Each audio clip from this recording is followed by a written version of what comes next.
Olá, olá, seja muito bem-vindo e muito bem-vinda a mais um encontro aqui, a mais um giro da Roda do Dharma. Para quem não me conhece, meu nome é Roberto e a gente vai então falar desse tema, né?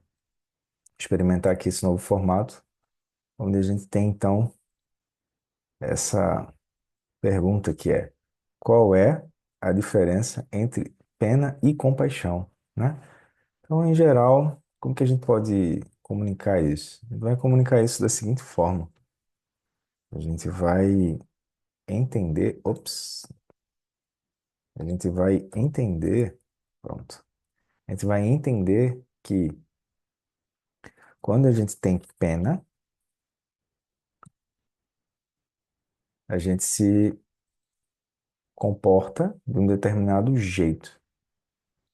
E quando a gente tem compaixão, a gente tem um outro direcionamento. Então, a primeira questão é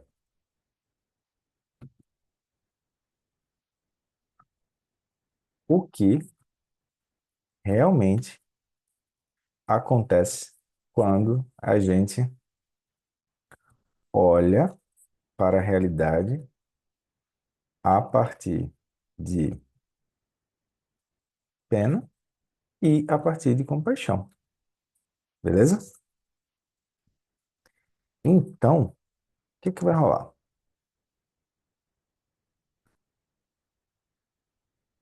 Ainda precisar entender que é o seguinte, ó, a diferença entre pena e compaixão, para não ficar enrolando muito, para ir direto logo ao ponto, é que quando a gente olha, a gente tem então o mundo interno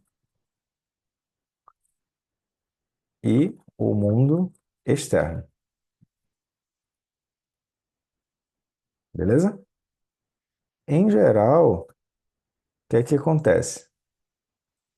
Acho que ele vai ficar trocando aqui direto, né, cara? É. Em geral, o que é que acontece? A gente ignora a capacidade e ignoramos a capacidade de ter a nossa vida de volta diante dos problemas e urgências que surgem durante o dia. Quem nunca aí foi assaltado por uma emoção perturbadora, por uma inquietação, simplesmente porque a pessoa ela mandou uma mensagem ou ela deixou de mandar uma mensagem por WhatsApp e tu estava super ansioso esperando aquilo para poder se mover em meio ao mundo, né? Então a gente tem essa questão que é o mundo externo, mundo interno. Quando a gente vai tratar do mundo externo, em geral, o mundo externo é tudo aquilo que podemos mensurar e avaliar a partir de.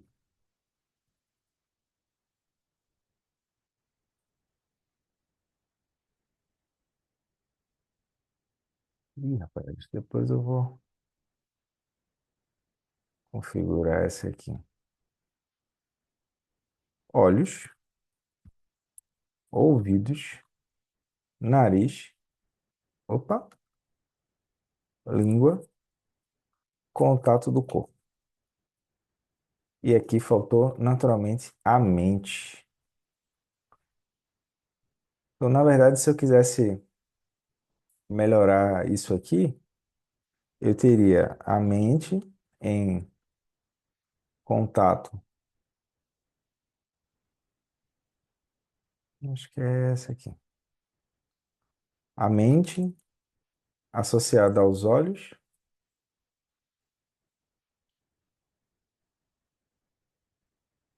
a mente associada aos ouvidos, vou botar assim, olhos, ouvidos e assim por diante. Por quê? Porque quando a gente começa a sentar em meditação, a gente vai ver que tem os olhos físicos e tem a mente que se move com energia. Então eu estou parado, fazendo um shamatha,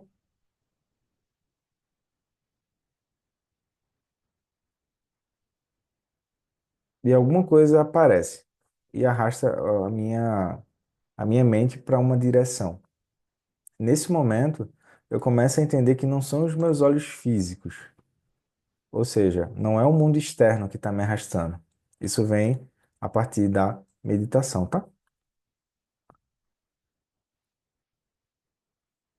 Isso, então, eu começo a perceber que, na verdade, o que tem é a mente que se move. E tem uma mente atrás que está lúcida,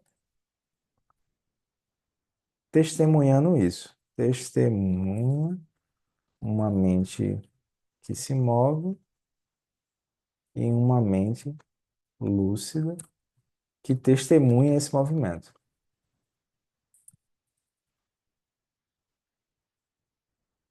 Então vejam, por que que eu estou falando isso? Eu não estou querendo enrolar vocês. É que eu começo agora a perceber que a partir da meditação eu tenho as ações. Deu para sacar? Então, para eu poder chegar em uma ação de corpo, eu vou botar assim, do mais externo para o mais interno. Beleza? Vou botar assim, sutil. Aí eu tenho as ações de corpo, de energia, fala, mente, paisagem. Beleza? Em geral, a gente para aqui, ó.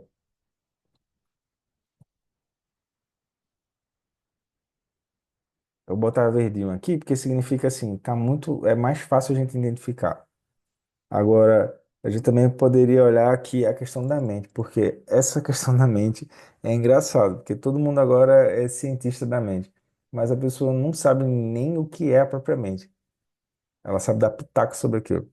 E tem a questão da paisagem, tá? A paisagem é o lugar sutil onde todo esse desdobramento aqui acontece. Como se surgisse um horizonte ali dentro. E a pessoa, então, ela tem uma sensação que ela deveria se mover obedecendo aqueles impulsos que surgem dentro da paisagem. Uma vez que eu começo a falar sobre isso, eu agora volto para a pergunta inicial, que é qual é a diferença entre pena e compaixão, beleza? Então, primeiro eu vou ver que é o seguinte, ó. Eu tenho uma mente que se dá no aspecto mais estreito e mais amplo. Em inglês é narrow, né? Aí eu começo a entender que, por liberdade natural, eu posso usar esse céu da mente de infinitas formas. Então, no aspecto mais estreito, eu uso a minha mente associado a uma paisagem. No aspecto mais amplo, acho que ele não vai pegar. Vou fazer uma gambiarra aqui. Pegou. No aspecto, pô, como o Google Docs está mais inteligente, mais amplo, eu tenho agora a mente associada a uma mandala. Olha lá. A gente tem mandala e tem mandala. Em geral, o pessoal que é casado entende muito bem o que é esse mandala. Piada de mau gosto, né, pessoal? Então, bora lá. Aí, o que é que acontece? A gente agora volta para o seguinte, ó. Qual é então, ou qual é o desdobramento da mente mais ampla e mais estreita quanto a pena e compaixão. Deu para sacar? Aí eu começo a entender que o quê? Eu começo a entender que quando eu vou olhar para o seis, para a pena, o que é a pena? Eu olho. Quando eu falo olhar, não é só olhar, né? Tem um aspecto, olhar tem um aspecto de energia associado. Ou seja, a pessoa, ela toma aquele referencial como algo vital. Vital é assim, não é vital do Paralamas de Sucesso, não. Vital é... Tem um erro aqui. Vital é que é o quê? A pessoa se move de modo natural ali dentro. Então, qual é o problema da pena? O problema da pena, o problema, quer dizer, então vamos botar assim, um dos problemas graves da pena é que, um dos problemas graves da pena, pessoal, é que a pena significa que quem está tendo pena ou quem está sentindo pena, na verdade, está aprisionando a si e aos outros. A pena, ela vem de um lugar interno onde estamos soberbos. Esse é o problema. Por quê? Porque eu olho para o outro e eu não vejo a partir, naturalmente a partir de uma mente que está vinculada a essa energia da pena,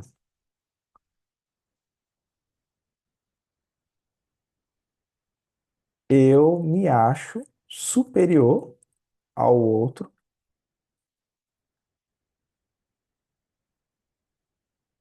logo o outro é inferior a mim. Eu não dou espaço para que o outro possa manifestar a sua liberdade natural,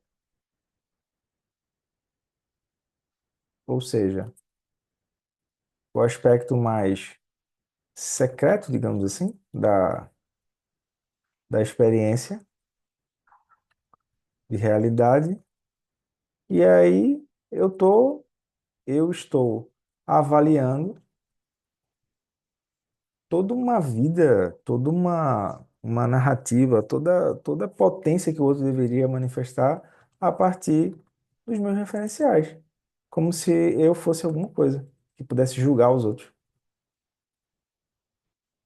Então, a pena, ela é um sintoma grave de orgulho,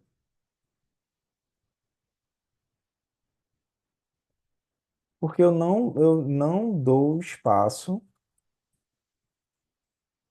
não ofereço, porque a gente não dá nada, né? Eu não ofereço espaço para que o outro possa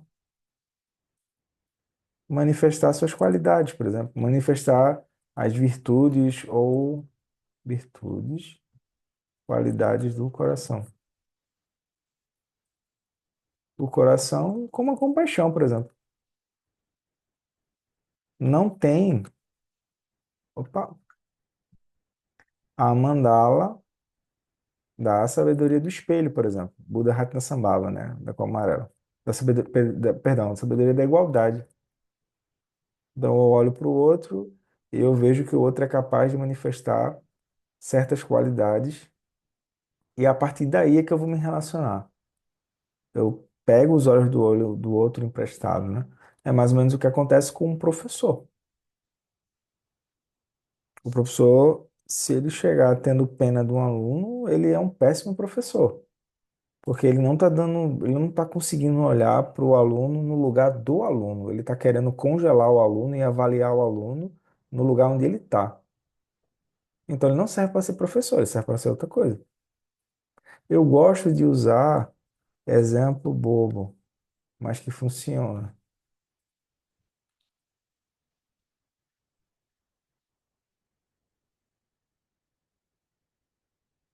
Kung Fu Panda. Agora que eu tô com crianças, né, eu tenho que assistir essas coisas. Então, o Kung Fu Panda, ele faz o quê? Na minha época era o Sr. Miyagi, né? O Sr. Miyagi, ele pegava o Daniel San para poder treinar, né? Pega a pintura e vai para a esquerda, vai para a direita. E o Daniel San super afobado para querer fazer as coisas logo. E o Sr. Miyagi olhando assim, Juvena, né? Aprende o básico primeiro, aprende a controlar os próprios condicionamentos. Caso contrário, você vai ser um tolo, né? Aí hoje é o quê? O Kung Fu Panda, porque, pelo que eu lembro, no Kung Fu Panda, o, o panda, que eu esqueci o nome dele, ele tem dificuldade de aprender Kung Fu. E aí o mestre dele lá, que parece o mestre Splinter do Tartaruga Ninja, olha para ele e vê que o panda ele treina melhor se tiver macarrão. Se eu não me engano, é yakisoba o macarrão. E aí ele começa a treinar o panda a partir daquele condicionamento que o panda tinha.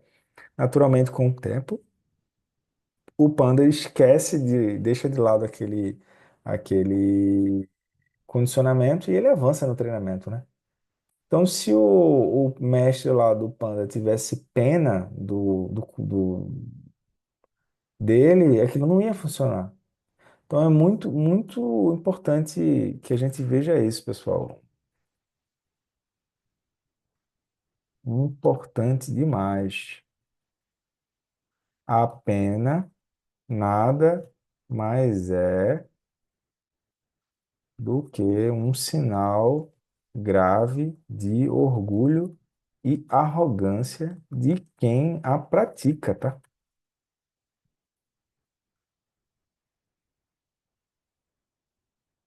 Então, não faz sentido ter pena de si mesmo e dos outros. Agora, isso não significa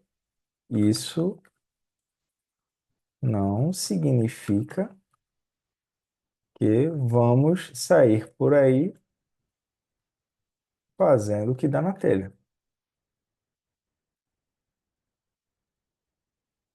pois entendemos a compaixão.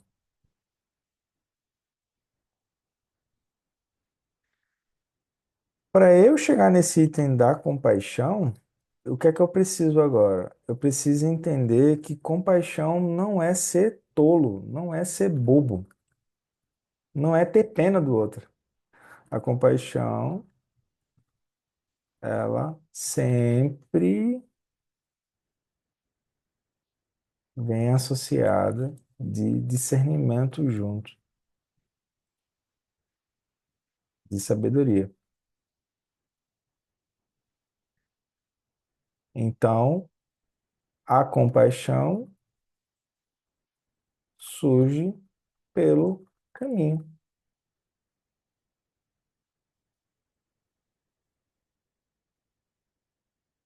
Então, a pessoa entendeu as causas do sofrimento, entendeu a origem do sofrimento. Naturalmente, ela viu um pouco da questão da vacuidade, Prajnaparamita. Então, surge a noção de compaixão. Ou seja, opa, o que que é isso, mano? Noção de compaixão. Eu tenho a compaixão e tenho a grande compaixão. Opa! E aqui é Karuna e aqui é Mahakaruna.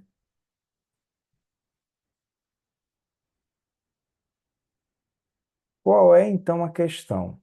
Por que é que eu estou dando esses nomes? Porque depois, se vocês tiverem um tempinho aí, deixa o Instagram de lado e vai pesquisar um pouco essas coisas, que é muito importante, pessoal, a gente entender isso, porque a gente está num mundo que nunca foi tão grave essa urgência por compaixão, né? Então, quando a gente fala de compaixão, eu tenho então Karuna e Mahakaruna, ou seja, a compaixão, eu vejo o sofrimento do outro, desejo que ele se livre daquele sofrimento, gero meios hábeis e desejo que ele possa encontrar as causas verdadeiras da felicidade e ajudar os outros a fazer o mesmo e que esse seja o verdadeiro caminho dele. A gente poderia então associar aqui a que a compaixão, ela não tem pena de ninguém. Por quê? Porque a compaixão não é alguém olhando para alguém. Essa é a sacada.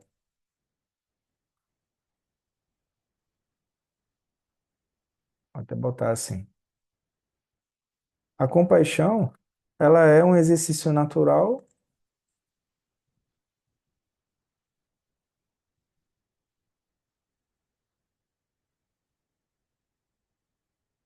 de meditação e lucidez juntos.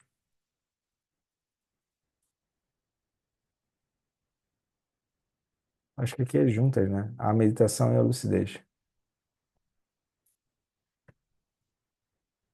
Vamos botar assim. Da meditação e da lucidez juntas.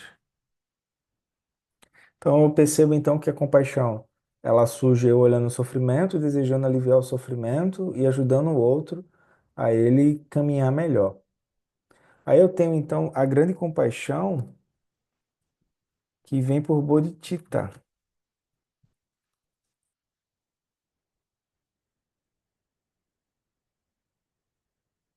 Citta, mente e coração não se separa, tá? Bode desperto. Por quê? Porque com bodhicitta eu não preciso que o outro esteja sofrendo na minha frente para manifestar aquela energia de compaixão. Eu simplesmente aciono essa mente de bodhicitta e eu estou olhando como que as aparências enganam a gente e como que a gente se engana e gera um sofrimento. Eu começo a entender, por exemplo, como que como que o auto-engano surge e cessa. Como que a mente funciona? Qual a verdadeira natureza da mente e, portanto, da realidade ao redor? Então, com Bodhicitta é como se eu ampliasse muito mais a compaixão, porque Bodhicitta tem a vacuidade junto.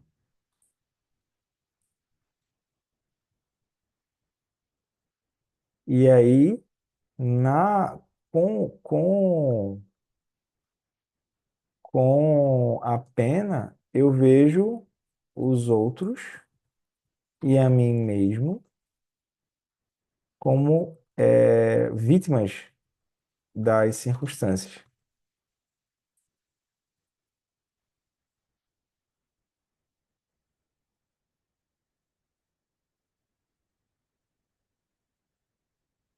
Com compaixão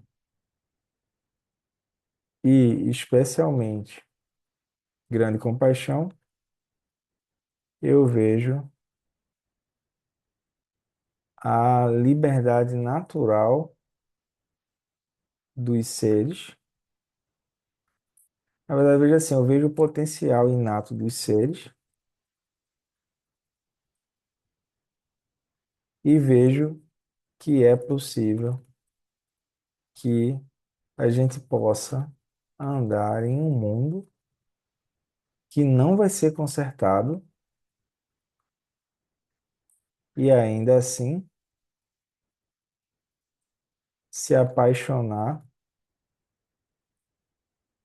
de coração mesmo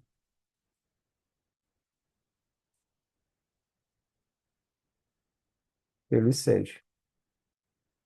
Então, a grande compaixão,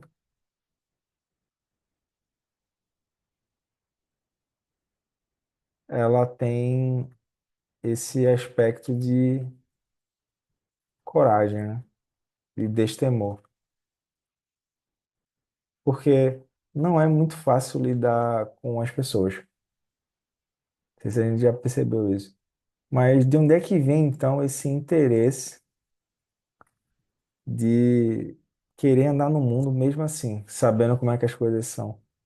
Então tem uma busca mais profunda. Então a diferença é para encerrar aqui, que a gente já está estourando o tempo, né? De hoje assim. A diferença então é que com a pena eu tô sendo uma pessoa arrogante, é isso. Eu não estou vendo o potencial dos seres. Com grande compaixão, eu vejo os seres, mas eu vejo também os caminhos que eles podem percorrer para atingir a liberação de seus condicionamentos. Aí isso são as cinco famílias de Gampopa, né? Ou os cinco caminhos para praticar o Dharma segundo Gampopa. Aí eu vou parar por aqui, pessoal, porque basicamente aqui é o quê? Eu tenho o potencial cortado, o potencial flutuante, o caminho do ouvinte, o Pratyekabuddha e a Bodhicitta, né? Então, é assim, o potencial cortado, ele não tem interesse nenhum em ouvir isso que a gente está falando aqui, e ele vai fazer o quê? Ele acha que com negatividades ele vai muito longe. Aí tem o potencial flutuante. O potencial flutuante é vocês aqui no YouTube. Vocês chegam, assistem um vídeo, daqui a pouco assiste outro, daqui a pouco assiste outro, e para onde tiver coisa nova, a pessoa vai. Parece bloco de carnaval. Tá bem. Uma hora a pessoa se dá conta de que, peraí, eu tô atirando para tudo que é lado e não vou para canto nenhum. Será que seria bom que eu pudesse focar, né? Esse é o potencial flutuante. Aí depois eu tenho o caminho do ouvinte, onde eu quero pegar os ensinamentos e eu quero então focar no meu aperfeiçoamento, mas eu não me importo muito com as pessoas. Eu tenho compaixão apenas por mim. Aí isso é muito limitado, né? Aí eu tenho agora o Pratyekabuddha. O Pratyekabuddha ele é uma versão especial do caminho do ouvinte, só que agora o que é que ele quer? Ele tem flashes de lucidez e ele quer um lugar que ele possa sentar em meditação e se unir a outras pessoas para fazer retiros e essa lucidez ela poder ficar estável. O probleminha é que o Pratyekabuddha, que é o Buda solitário, Pratyekabuddha significa Buda solitário, ele só está focando na liberação dele. Ele não está olhando para os outros.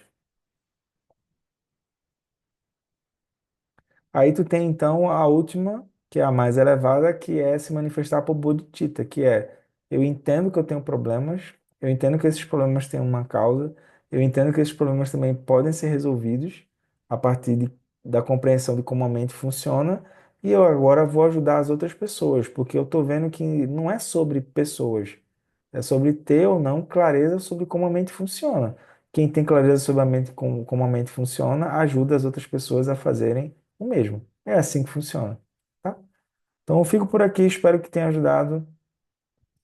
Deixa nos comentários o que é que tu aprendeu, o que é que tu gostaria de ver aqui no canal. Aproveita e agradeço por você ter ficado até aqui. Deixa também teu like para que o algoritmo aí entenda que essa que esse conteúdo é útil para vocês, tá bom? Então fico por aqui e até a próxima. Tchau, tchau, pessoal. Tudo de bom.